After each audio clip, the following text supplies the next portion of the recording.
Welcome to the Global Eye. In a world where writing is more accessible than ever and publishing can happen at the click of a button, one critical process often determines whether a book resonates with readers or fades into obscurity, and that is editing. Today, we are diving deep into a crucial and timely question: the importance of editing a book before publishing. Can apps like Grammarly replace a human editor?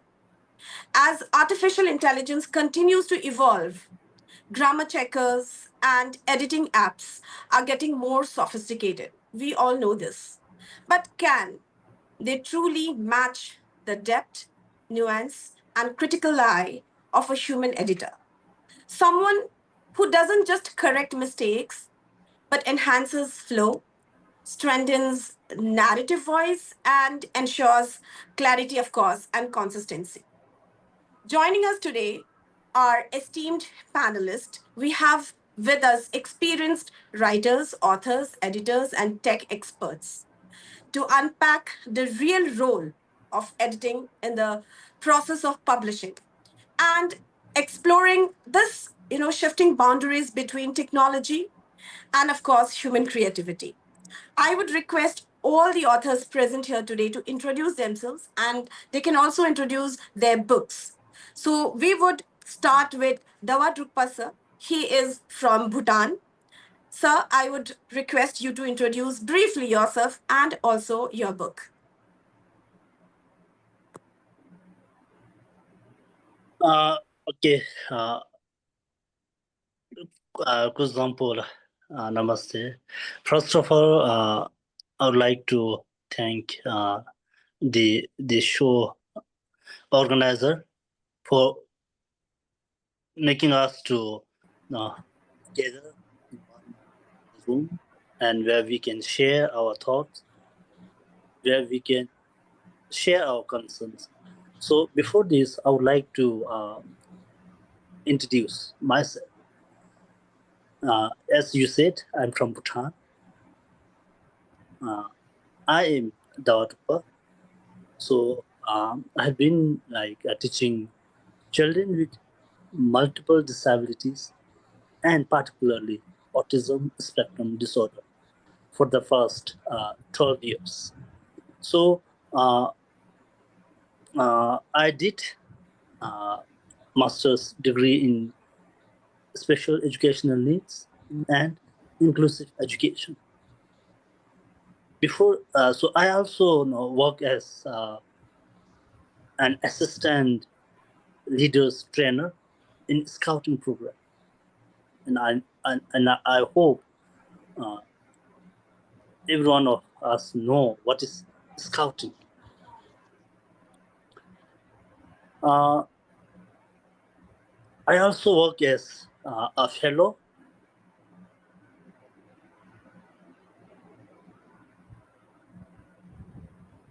I hope we lost.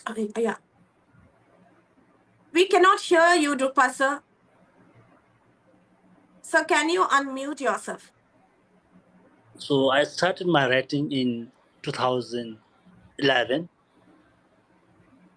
So as of now, I have 5 publication. With this is the fourth publication.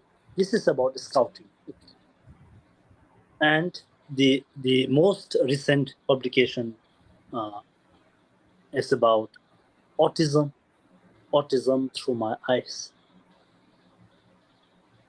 Thank you so much, Drukpa sir. Definitely, our readers would be enlightened by reading your books. We have Radhika Srinath with us. I would request Radhika Srinath to introduce herself and also her book. Hi, thanks for having me here. Can you hear me? Yes, Yeah. we can. Yeah, I started writing back in 2016.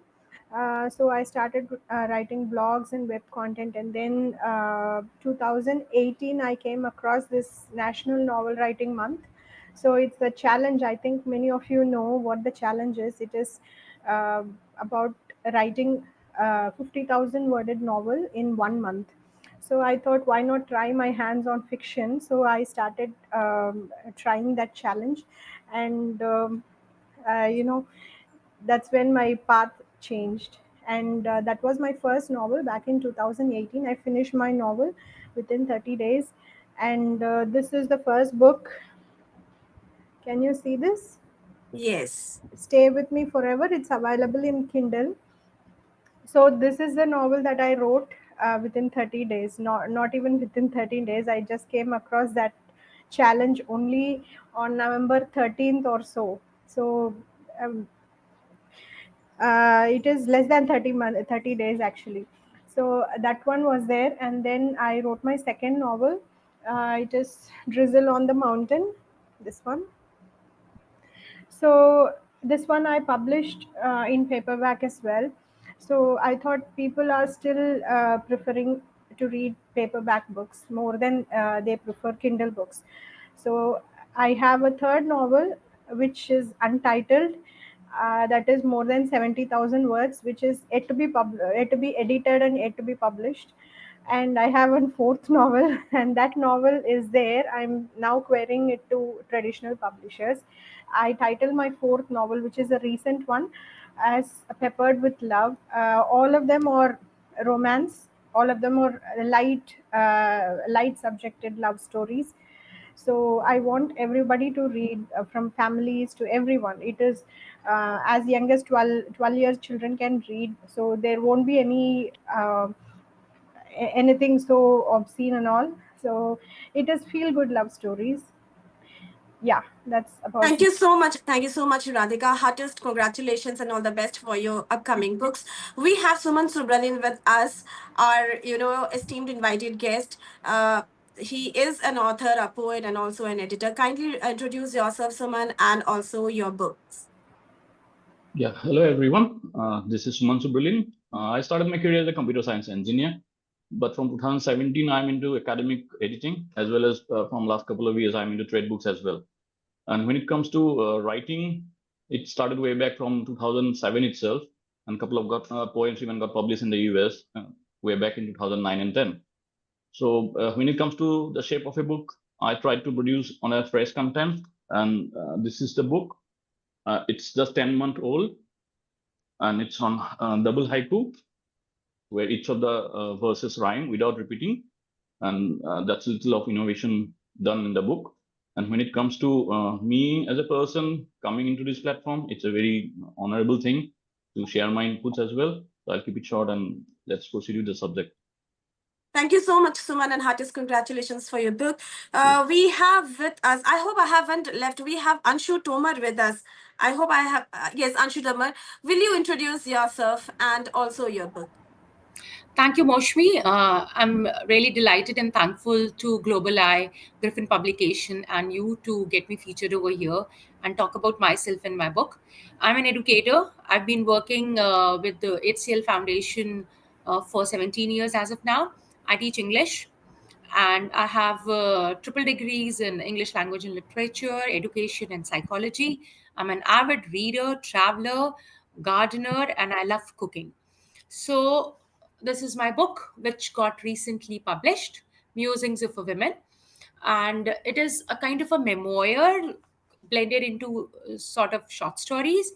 And the idea itself came from the classroom, where the students, when I used to pepper my lessons with storytelling and real life anecdotes, so one of the students once told me, "Ma'am, why don't you write a book on your own self?" So I said, I'm not going to get into an autobiography, but definitely something to do with my life. So I've been into blogs a lot, some newspaper publications, some magazine publications, but the book is the first of its kind. And I'm yet exploring a sequel to this. Maybe somewhere down the lines we'll have it. So that's it. Thank you. Thank you so much, and heartiest congratulations for your memoir. And I love the cover page. Yes, we have Aniket Soman with us. Welcome to the Global Eye. I would request you to introduce yourself and, of course, your book. Hey, Moshmi, thanks a ton. Thanks to you and Global Eye and your team for putting this together. So this is the first of a kind for me to be at a discussion as an author. So I essentially am a corporate professional for the last 2 decades, driving sales, marketing for various entities and businesses. In fact, it's a very interesting cusp that I am here because in my current, for the last, at least 7, 8 years, I've been largely into digital martech and things like that. And from there, I've transitioned into writing. Now, while writing is not new to me, I have always been, inclined towards it in my school days, had a few accolades. I was into dramatics, a lot of other things, but that was more hobby. Never really thought I'll take up, authorship as a full-time thing. But as it happened of very late, it was in fact my daughter who inspired me to kind of go ahead and write something. So that's where I came up with this. This is a book called Agyat. It's essentially it's a compilation of fiction horror stories, 35 odd horror stories.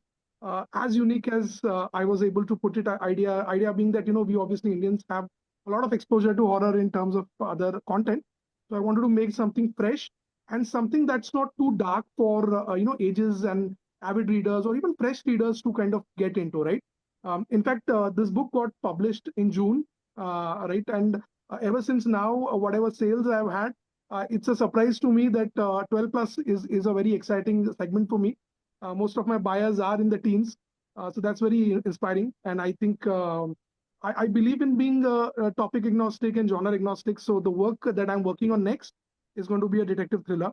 So hopefully I live up to whatever people have supported me in this book. The idea is that hopefully I'm able to add value and maybe bring a bit of my professional insights also into this to give you a more, I won't say very fresh, but definitely a more balanced view on this particular topic. Thank you so much, Aniket Soman, and heartiest congratulations for your book. Let's come, without wasting time, let's come to the topic today, and it's a crucial discussion, crucial theme. I would start with Suman Subranil. You have been an editor, you are an academic editor of books. What do you think? To what extent can editing apps like Grammarly assist in improving a manuscript? And where do they fall short? Or where can they fall short? Well, first of all, they will always fall short because people, not just editors using Grammarly or other such kind of apps like White Smoke and all, even the laymen are using it. But before they use it, they should know the difference between the ruins. It will actually ruin. Such kind of app will ruin the taste of the subject, the love for the language, which they will only understand when they will have a grip over the real original content. Unless they know it, they will never be able to do it. So simply using an app for those guidelines, it's a good thing. Those grammars, they are very complicated things. They are not easy to remember. Even over the years, even if we learn it, we cannot actually grasp over it because we all Indians are having English as a second language, never as the first language, right? So we cannot bypass those people whose English as the first language, the European nations, right? So Grammarly can never fill those holes of editing to enhance writing of anything, not just about academic books or trade books, even in an office document as well. Because in Grammarly, you actually do not get to know the difference of, if we go to the nitty-gritties, like the US and the UK difference in a sentence. Someone might mix up the UK English as well as Canadian English or Australian English or American English as well, but Grammarly cannot detect it, right? And when it comes to other creative writings, it can never understand the viewpoint or the version of the writing person. It can only give you some information that you think is the better option of switching it to it, which you will not know it unless and until you go and drain yourself, you train your mind, and you go through the primitive way, which according to Grammarly people and all, is a primitive thing, which is actually the original thing. They will only come to know when they start going through editors like not just me, many other people who has the knowledge of the depth of what's difference between creative writing and a commercial writing. Right, thank you so much for your insights. We have with us, Anshu Tomar. She's an English teacher. She is an educator, right, and of course an author. So Anshu Tomar, when you you're dealing with students who are learning English, so do you think this AI-based tools can ever truly understand the context, tone, cultural nuance, or narrative voice the way a human editor can do. What are your views here? A straight answer would be no. Why? Because it cannot understand the subtle nuances or the emotional resonance, the narrative pacing, or the shift in the tone. Okay, so it can never do that. You can definitely take help of AI to restructure your content, to grasp the surface level grammar errors or the sentence structure and all other things. But when it comes to a very close connect with the humans, it cannot do that. So at times I find my students, when you give a writing task to them or anything of that sort, they just put in the prompt, okay, and then they get. And now the students are pretty smart. They have something known as humanize the content. I don't know what kind of app is that. So they put it over there and they try to humanize that, and then they present it as their own. But if you go into depths, more of dark web and more of advanced AI, you get to catch it. Okay, so there is no kind of a cover up that you take help of AI and you will be able to present it as your own. So when I was writing my book, I remember I took some 4 days to type this one chapter of my book, and I was left wondering, this way I'm going to take ages to do this because I'm a full-time teacher. So what I did, AI did come to help. So there is this feature on Microsoft where you can do this speech to text thing. Okay, so while I was speaking, I realized I was able to bring in those emotions, the metaphors, the figure of speeches, and all those subtle nuances, what we call in literature, everything into my writing. Now, this is something which is a mess in AI. So, yes, the student find it easy shortcut, but doesn't help. You have to come up with your own content. You have to give, even if in case you want to take help of the AI, the prompt should be very specific. Okay, still that human touch, that editing is required. AI cannot replace that. You can use it to fine tune your content, but not the human touch. Right. Thank you so much. We have Dawa Drukpa sir from Bhutan. Sir, you have been working with the special children. You have written books on autism. Now that requires, your practical knowledge, the kind of teaching you are actually preparing a curriculum for those students. Do you think in such cases like AI or apps like Grammarly can help you in editing a book? Do you think AI can actually, editing apps can actually replace a human editor? Okay. So for me, like personally, I would say no at all. But in some cases, like there is like some exceptional, like the AI tools like Grammarly and the other tools, we can get assist, but it cannot replace the depth of human editing. So it may be useful for the arranging uh, the context, the sentences, and then catching the basic grammar and the punctuation and some writing styles. But it cannot do as like human editing. So especially in like in curriculum and then education, if we use those, then as I said, in some cases it may help, but if we are dependent too much on this, then the context may get changed. It may sound like more of robotic than actually putting the human uh, the feelings. Right. So so I would say that for academic writing, it cannot be like we cannot depend too much on this. Okay. Thank you so much, sir. Yes, definitely. It is a big question now. The students taking help of, AI to write their books. But here we are speaking about editing books. Now we see many people are, writing books. But are they actually going through the process of editing honestly, or are they actually depending on the AI apps available? So Radhika Srinath is with us. She is an author, and her fourth book is also coming, we will be able to read the fourth book. But while you are writing your books, ma'am, do you ever feel that you need a human editor, or your publisher is providing you an editor, or you prefer to take help of AI apps, AI editing apps? First of all, I would say I would never use AI because I always want a human editor. Because see, when I wrote my first novel, I don't know what it means to develop a character. I don't know what it means, what plot means. I don't know what a structure means. I don't know anything, not even ABC of fiction writing, not even creating the story. I don't know anything.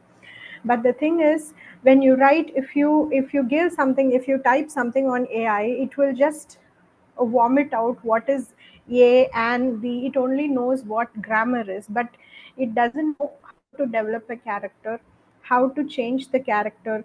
There is something called character arc, most of us know. So when the character starts in the beginning, they will have some problems, and throughout the story, as it progresses, how the plot is giving them more and more problems inside and outside. So how they are beginning to solve those problems, and at the end of the story, what the character is finally becoming. So there should be some change. That is what we call as the character arc, right? Grammarly apps doesn't know how to change this character arc, but a human editor knows what are all the changes a character goes through, how it should be done. Everything a human editor can identify. That is one thing. And recently, when I read a synopsis at the back of the book, it was very simple. The first line itself, just if you read the first line, you can clearly see they are introducing a character, a main lady, and his son. That is the first sentence of that synopsis. So that itself is an error. So that error can be identified only by a human editor, not by AI. As of now, by 2025, I feel AI cannot do what a human editor can do. And now I'm translating a book from English to Tamil. I thought, why not translation can be done by Google Translator, and why do they need me? Because this is my first book I'm translating. So I was just typing, looking at everything. I was just typing everything into it. It sometimes in few sentences it was literally translating. It doesn't know what a few word means. So it is like sheer rework for me. I have to do everything myself. A few things, but I would say a few words it is understanding, and it is giving me better words in the other language which I forgot sometimes. So we can use it, but not a human editor cannot be replaced by AI. Thank you so much, Radhika Srinath. Yes, a big question actually. Human editor and apps like Grammarly. We have Aniket Soman with us. He is a corporate person. Like you must be all using AI to write, even in email nowadays, right? So it's all ready made. You ask ChatGPT or Gemini, or there are so many apps. Everything comes in a minute or within seconds. But you are an author also. Forget about your official documents and all. What do you feel? Can actually AI replace a human editor? So, Moshmi, you can blame it again on my professional, by this thing, my opinion getting influenced by that. But I'll tell you, I have a bit more radical view than while most of the guests I think covered beautifully the crust of the issue. I think the current situation is much beyond whether it is there or not.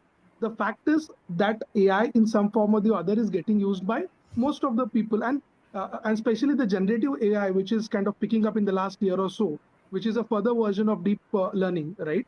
Uh, at this stage, currently it is, people are using it. I think the only way is coexistence. I'll tell you where I'm coming from, right?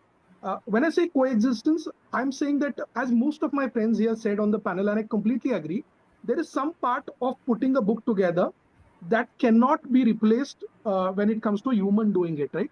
For example, somebody mentioned beautifully about how the system or the robot at the end of the day, or whatever we want to call it as a machine, will never be able to pick up the emotion. So something like Aniket was angry is something it can say.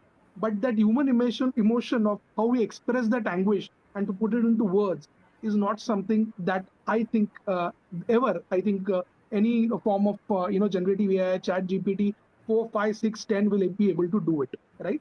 But when we coexist, I think the practical side of it, there are a lot of things within putting a book together that these kind of apps can work with. I'll give you a beautiful example. I think one of our colleagues just showed her book. I think she's just written on, I think, some love stories, if I'm not wrong, if I get the name correctly. And I think you also commented that it's a beautiful, cover that they have put together, right? And I agree with you. I loved the cover myself, right?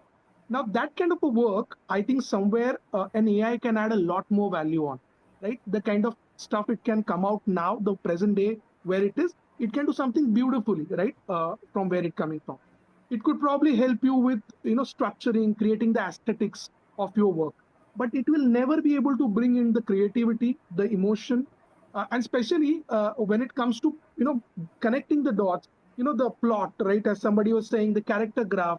How do you really connect that is something that is a human talent, and that is not something that's going to get replaced. Okay, but I think it is going to coexist, and I think AI's influence in our everyday life, not only in writing, is here to stay. The best and the smartest move is how we want to use it to an effect where it does not take the human aspect of writing. Because ultimately, all of us are somewhere very. I mean, writing is a very. I mean, all of us are readers. Any writer has to be a reader, right? We all are avid readers. We read a lot, and that emotion kind of culminates into what you write.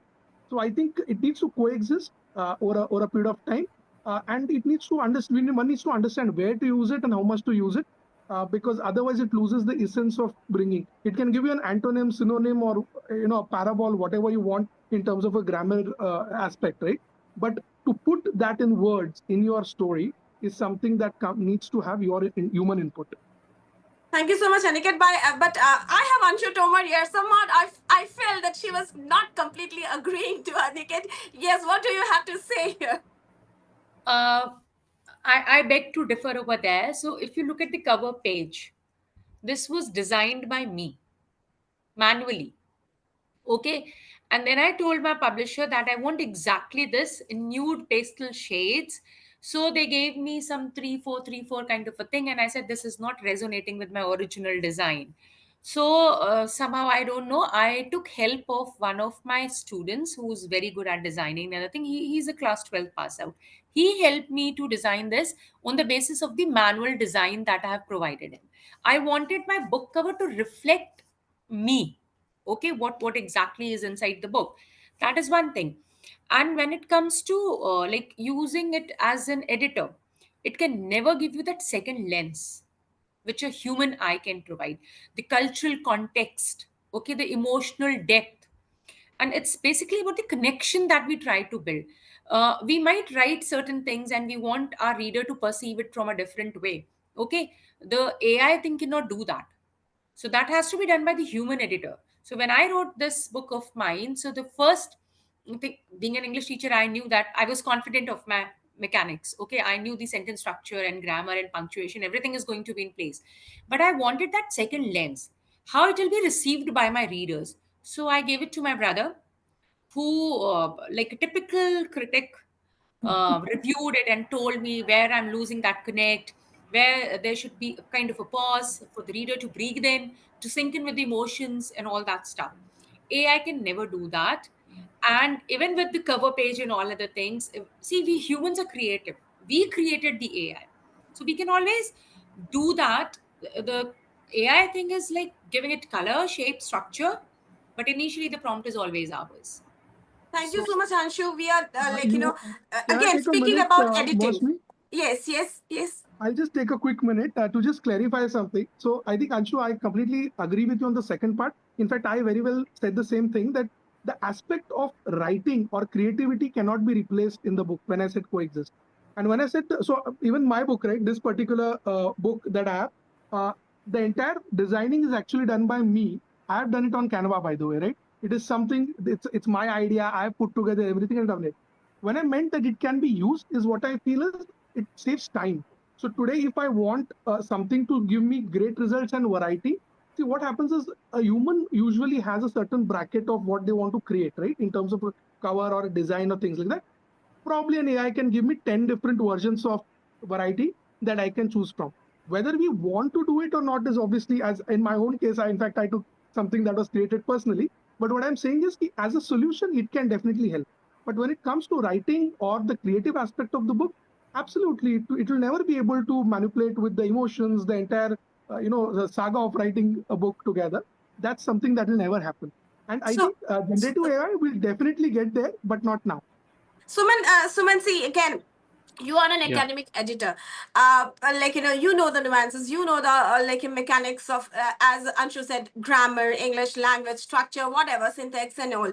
But when we put a script on Grammarly, somewhere we find that when you write a book, because here we are speaking about how important is editing. All right, editing a book before you send the book for publishing. But here, when you before send a book for the publishing, if you're putting the book on apps like Grammarly and all, as an author, you must be ornamenting your language, right? Beautifying. You may be using passive voice, or you may be using certain phrases or idioms, or you're playing with the language. Do you think apps like Grammarly can accept, or they are just mechanically editing a book? That's what I'm trying to tell you, right? See, my book itself, this entire thing, it's not just about using Canva. Me from computer science background, I did my entire book. It's all colored, right? And in the last episode, I discussed the detailed about it. But still, what I'm trying to tell you is, why do we need editing is the first thing, right? Because we human editors, what we feed those apps, they will only showcase you that, whether it is editing or design of an AI, but to how much our mind cannot, nobody can, bypass our mind, our thoughts. Can you just repeat the last? Okay, Can what I you mean to just say, repeat your last two why, sentences? We got disconnected. but that's what I'm trying to tell you is about my book. I probably have heard it. What I said, I don't need to repeat that part, right? Yeah. Okay. Now, the importance of editing. Why do we need editing? Me, as an academic editor and a trade book editor, my poetry getting published in 2008 itself in the US, right? Why did I use an editor who is 72 years old for my book? The reason behind, I'll give you an analogy of this thing, editing, the concept itself. You have coffee beans, okay? Someone munching a chocolate bar made from coffee beans and someone stirring coffee and sipping it, there's a vast difference between it, right? Are you able to hear it? Yes, so yes. that element of originality you can never find in any Grammarly or any AI, whether it is to refine your content, you'll never find it, because whatever they're doing it is only after we have created it or after we have made it available for those. Because people like us, although I'm no longer in my computer science engineering part, but I know what is code behind and code inline. What we see is code inline. What happens behind those apps are code behind. And who are doing those? Those developers. Who are those developers? People like us. When I used to work till 2017, right? So it's only when we do those jumbling of things and all, and then we put it in a very format where it is very easy to accept it, then things become very, very smooth. And people are lazy. People are lazy. Kids are born with tablets nowadays. Kids are born with palm tops, right? So for them, those are the lazy goers who definitely use machine-made things. They will never understand the difference between the poetic license. If we simply go with poetry, what is poetic license? Because for them, English is a sentence where subject should come first and predicate should come later. But what is poetic license? There is no basic grammar for writing poetry. Right. There is no basic grammar for writing poetry. That thing, neither any app made by AI, neither Grammarly or Whitesmoke or Alta Vista even introduced way back in 2006-07, a different kind of a tool similar to this. It's just about Grammarly being promoting the things in such a wide way that people are using Grammarly more often, although Whitesmoke was the father of Grammarly. That's what I'm saying. So we do editing only to refine. And the second lens, what Anshu said, the second lens, third lens, fourth lens, We all do it, right? First review, second review, third time editing, fourth time editing, before we send it to the DTP or the typesetting people in those departments. Then we come to the designing part. Then we do the digital part. Then comes production. If at all we want the digital book, the e-book in the shape of a hardcover book, paperback edition, saddleback edition, a jacketed edition, that comes later. But editing has always and should always, not just has, should always be done with pen and paper, not with a keyboard and a screen. Right, thank you so much, Suman. We have Dava Drupasar here. So, again, coming back to you, generally, I have seen you write books on special children and how to deal with those children. And it's all related to psychology, but you have published so many books.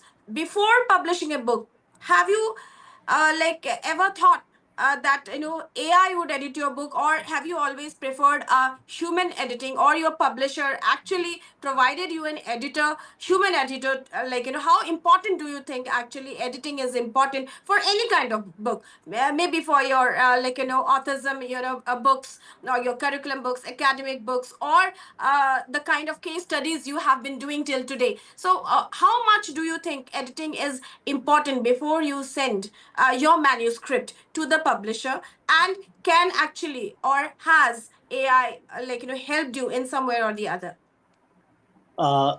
First of all, I would like to say this. No, it was last year. I've written a small statement about the Bhutan's traditional, about the belief and this. So I purposely tried this, to putting it into the AI like Grammarly and the. So so in Grammarly they've just played, arranged, the restructured the language. They have no idea about putting the human thoughts and this. So they give the Grammarly. No, it gave only they restructure the sentence and the language. So based on this, I would say, as I said earlier, like if we too much depend on the AI, like editing and this all, I think then in some cases, like it talks about the cultural and the emotional sensitivity also. So in this, so in such cases, then I would say that now using like this Grammarly and the AI is not that much relevant, because as I said, our traditions and our beliefs, these are not much available worldwide. So they don't the AI, they don't have idea about this. That's why to my students also I encouraged, you may use but don't depend too much. We have to always we have to always see whether it is as per our desire to express our feelings, to express our thoughts.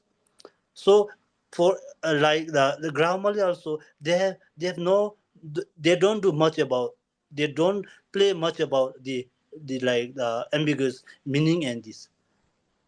Right. So regarding this now, so when I write my books, till now I've written 5 books and so many research papers, but I never like opt doing the AI editing in this.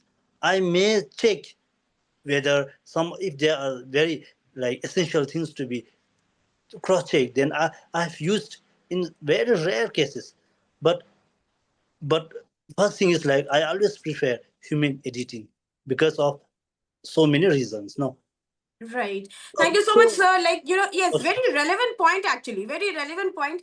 The culture or the identity you are revealing, there are no such books available, or available on internet, or AI is what? They will definitely grab knowledge from wherever, like whatever is available in and around, we find on Google or internet, like in any, on any site. But yes, when there are no such books, you cannot actually rely, because there the information may be incorrect. Very relevant point here. We have Radhika Srinath.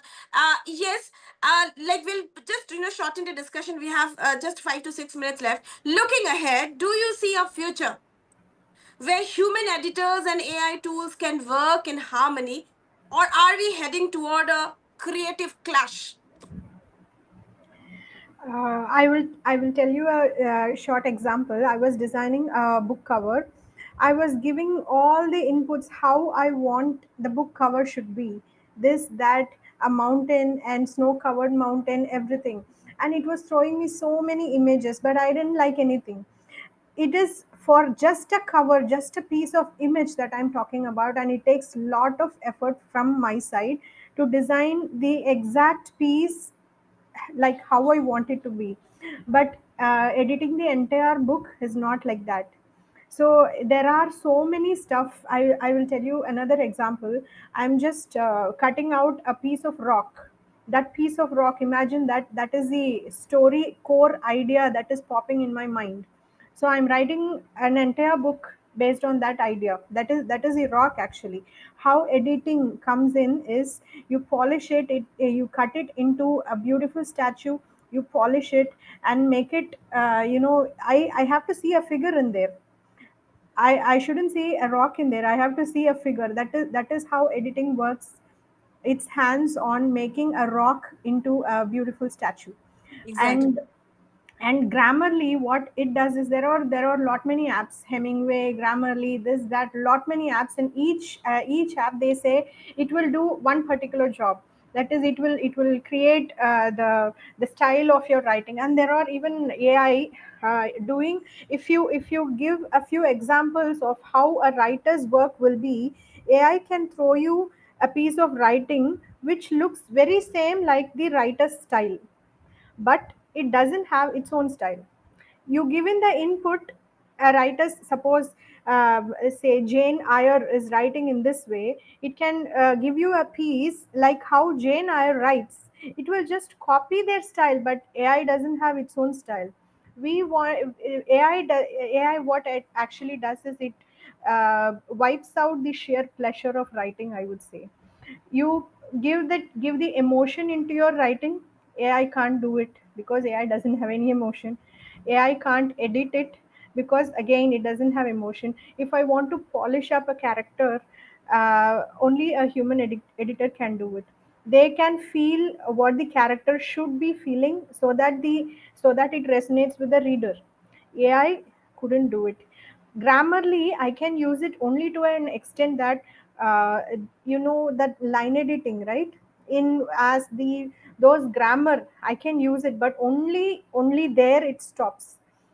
And beyond that, I couldn't use it as of now in 2025. Maybe in future you give it lots of inputs, but still then I don't know it can ever come up with its own style, because I can make an human editor easily understand what I'm thinking and what my writing should reflect to the reader. But I couldn't make a software understand what I'm thinking exactly. Maybe even if I give the exact keywords and inputs, it is very difficult for me to tell the software how my writing should reflect to the reader. So I feel it's very very far away for us to design such an AI model. Maybe not now. Maybe I won't be using it. Maybe not now. Yeah. Right, very lovely put, Radhika Srinath. Yes, we will just wind up this discussion with one question, the same question to Aniket Suman. Just, when in 2-3 lines, I just want to understand or listen from you. Looking ahead, do you see a future where human editors and AI tools can work in harmony, or are we heading toward a creative clash? Yes, Aniket Suman.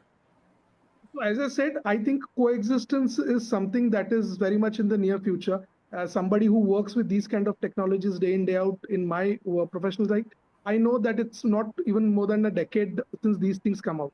Now, one very important aspect, as said by one of our friends here, is that it really is up to the writer how they want to do it. Because honestly, if you ask me, if you want, most of the writers who write with passion, they would never want to use it for the creative aspect of the book, right? Because that's your human touch, that's your touch, right? That's the proud feeling attached to the book that I have written this, right? So I think that will always be there, the emotional or the, you can say, writers who want to drive that. But yes, there are certain aspects that it can definitely support us, help us improve, and to do like that. But it's a bit far from here. It's probably in the near future, but not immediate future. So I think anywhere around 5 to 10 years, we should be there. So, Anshu, Tomar, what do you think? Are we heading toward a creative clash? Being a literature, teacher, yes. Definitely we are, because the science is getting too advanced these days. Okay. And definitely we will be using AI to fine tune our ideas, getting our ideas into shape. But when it comes to the final edit, it has to be human, because editing is not about wordsmithing. It's about empathy, it's about intuition, it's about resonance. And there it is only human. But since the world is becoming increasingly digitized, so human touch is not a luxury over there, it's a great necessity. So I believe there definitely would be a creative clash, but the humans will always have an upper hand. So, Should have Dawadrupa an upper sir, hand. yes, yeah, Radhika Srinath, yes, humans would have, like, how, what is your experience just in sentences when you say editing human, you prefer human editing? How far your book, got help from an editor, a human editor, of course? Me, you're asking me? Yes, I would just say you would have watched Three Idiots movie, no? There right. is he edits the speech. In Tamil, they say karpikum and karparikum. Okay, karpikum means to educate. Karparikum means to rape. Okay, Okay, so the guy will change. Most of you would have watched the movie Three Idiots, no? right. To educate and to rape. Both are, how distant, in what two extremes those two words are. That's how it will change. That's why I say humans should also have we should be holding the upper hand. We should be controlling how AI and softwares work. That's why my first point would be don't use AI, because Right. I couldn't keep on saying it, do this, do that, and then I would be frustrated. It is not understanding what I'm saying, so never use it. So, Dawadrupa sir, what do you think? Do we see a future where human editors and AI tools are working together in collaboration, or are we are looking ahead for a creative, toward a creative clash?